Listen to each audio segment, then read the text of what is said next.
Oi, gente! Hoje eu tô aqui pra mostrar o meu material da Wizard. Aqui tá a pastinha, a canetinha, a agendinha, o livro e o livro. Aqui, esse é mais grosso. Começando pela agendinha. Eu devo ficar olhando porque não sei. Aqui é a data, eu fiz hoje. Esse aqui eu não uso. Eu usei hoje, mas eu usei só pra pegar uma patinha de spot. Ó.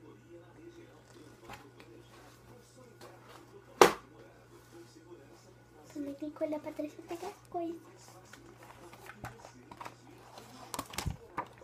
Eu vou mostrar essa mosquinha depois. Ó, essa mosquinha aqui, ó. Vamos dar pra isso aqui mesmo. Essa mosquinha aqui depois eu vou mostrar. E eu ganhei uma patinha do spot hoje. E eu fiz essas duas partes. Essa foi a primeira. E essa foi a segunda. Agora vamos para a canetinha. A canetinha. A canetinha. Vamos ligar ela. Já tá ligada? Eu esqueci. Agora vamos lá.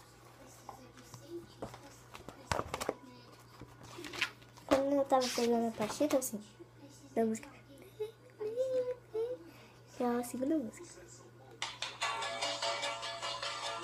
Deixa eu ver o olho.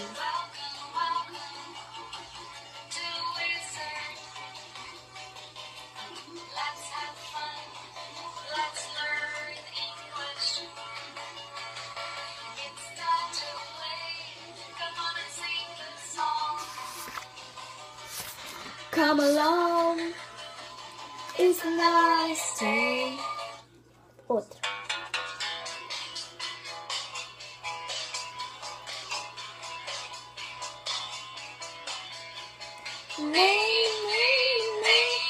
Então vamos ver essa música, minha parte preferida, tá? Se eu mostrar isso aqui. Olha que eu faço todas as músicas. My name is Iso. Gente, se a gente tocar aqui, ó. My name is Iso.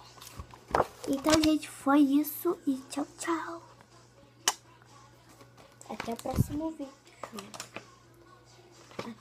Ah, e também quero que vocês estudem. Se vocês...